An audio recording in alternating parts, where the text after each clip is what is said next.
Well, I'm a traditional therapist. Initially, I worked not in past life regression or in any of the things that I do today. Primarily, I was working in behavior modification and working with people who had problems with sleeping and with depression, this sort of thing.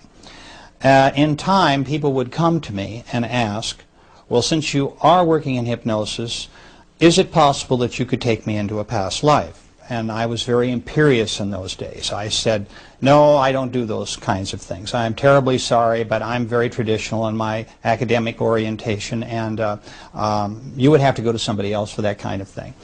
So what happened to me was that after a number of years passed, I had a client who came complaining of a pain in his side.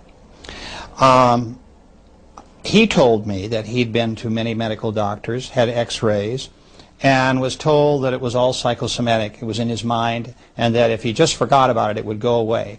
But it was causing him intense pain. He wasn't sleeping well, and so forth. He asked me if I could possibly find any root causes for this in his childhood, if I could regress him to his childhood.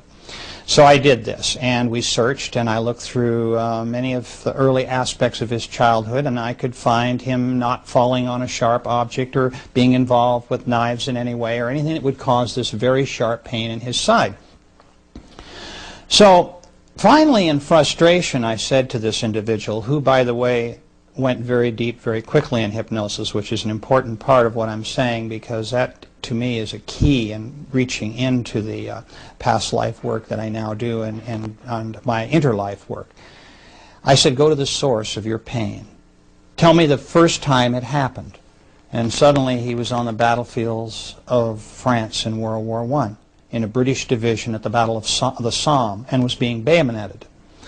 So while the poor fellow had suddenly regressed into a past life, almost getting ahead of me, and he's lying in the mud dying, I'm so skeptical, because that's my nature, that I'm asking him to describe his division patch for me on his arm.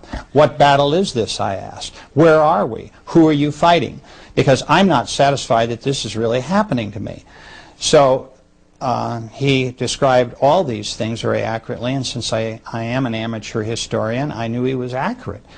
And so I realized that I'd had my first past life case, and I worked in desensitizing him just as I would have done if he'd have been a 6-year-old child who'd speared himself in the kitchen, for instance, while his mother wasn't there. So from that case, I realized that that past life regression was very real. I was still somewhat skeptical. I did a lot more experimenting, of course, and working with people, and a lot more time passed. And then what happened to me was another case, almost by accident.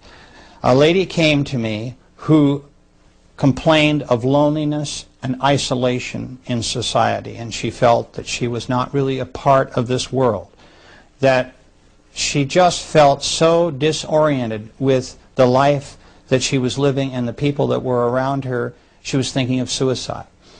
And so again, I worked with this lady as I'd done with this man, but not in past life work. We talked about a lot of childhood issues. I put her in hypnosis. We worked a lot with her early life and so forth, and really didn't come up with anything. So like with the man I just spoke about, I asked this lady, go to the source of your loneliness and lack of companionship. And again, she was very somnambulistic. She went very deep very quickly. She was a very good hypnosis subject.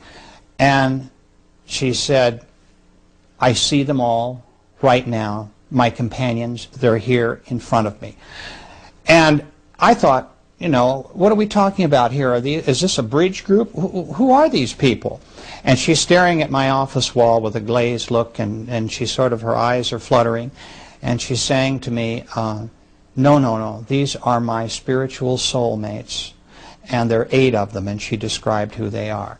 And I couldn't believe this. There just chills went up and down my spine, that I had actually, I was talking to someone who was talking about a life between lives. And this is an area of which I had no experience and I'd read no books on. There weren't many books even touching on the subject. So from that case, I began to really research the area between lives. And I soon, as my practice, as time went on, my practice, I changed it to working basically with people who want to know about their immortality. People who now come to me who are interested in finding out who they really are, who their soulmates are, what their spirit group is like, why they are here on earth, and so forth. To me, these are the profound questions in life, and the psychological benefits that come from people knowing these points, these issues in their life, empower them in a way that they had not had before. And so that's essentially how I came to work in the area that I do today.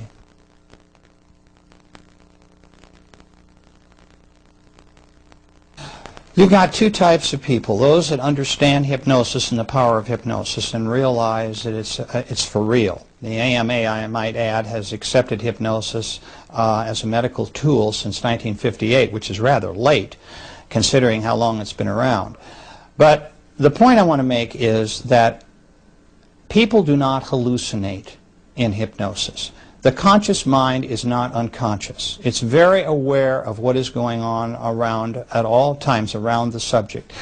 It is not as if you were in bed asleep at night in a deep delta state. You are in what we call an alpha or theta state. So your conscious mind is able to work and help with information that we're deriving from your subconscious. And so hypnosis really, in terms of whether you want to believe in hypnosis or not, depends on your willingness to accept self-reports as data. And essentially, it's not like physics where we have formulas. In terms of scientific proof, one could argue that's not possible. All I can tell you is that I was a skeptic at first about the whole process of past life regression and working in the life between lives. And what convinced me that it was real and that my patients were telling me everything that had actually happened to them in the past was their consistency of their reports. It didn't matter whether someone came to me who was deeply religious or an atheist or any philosophical persuasion in between.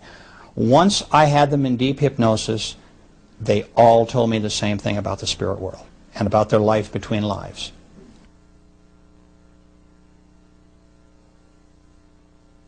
At the moment of death, you rise above your body and you look back at it. Now, there have been a lot of near-death experience reports. There have been books written about near-death experiences, and certainly people who have gone through this have appeared on television and radio and have described to the public in many forums how they felt and what they experienced. But you have to keep in mind that in a near-death experience, we're talking about someone who is clinically dead only for a few minutes, so they wouldn't be around to tell what they experienced. In my case, I have a client in hypnosis for some 3 hours, questioning him about these things. They're also in a relaxed state. They're not undergoing any body trauma. So they're able to tell me in a very clear and forthright way everything that happened to them. Now, let me explain that there are two types of souls. There are the more advanced type and there are the beginner type souls. There are really a few more types, but I'll just talk about these, essentially. The beginner soul, that is, the person who has not lived all that many lives, sometimes has difficulty separating from their body. And not that they're not released at the moment of death, but they hang around. They want to go to their funerals, and we're so vain. You know, these people will describe how they want to find out who's coming to their funeral, who's bringing flowers, how much respect is their body being shown, you know, being cremated or being put into the ground or what have you. So you have that type of soul who's not really ready to leave Earth's astral plane immediately because they're a little disoriented, and also they're kind of reluctant to leave this life in which they've, you know, had so much enjoyment. Then you have the second major type, which are those souls who have been around a long time and they're very experienced. They usually leave very quickly. And so both types, when they look back at their bodies, I want to tell you that there is something that's uppermost on their mind, and that is to comfort the loved ones that are left behind.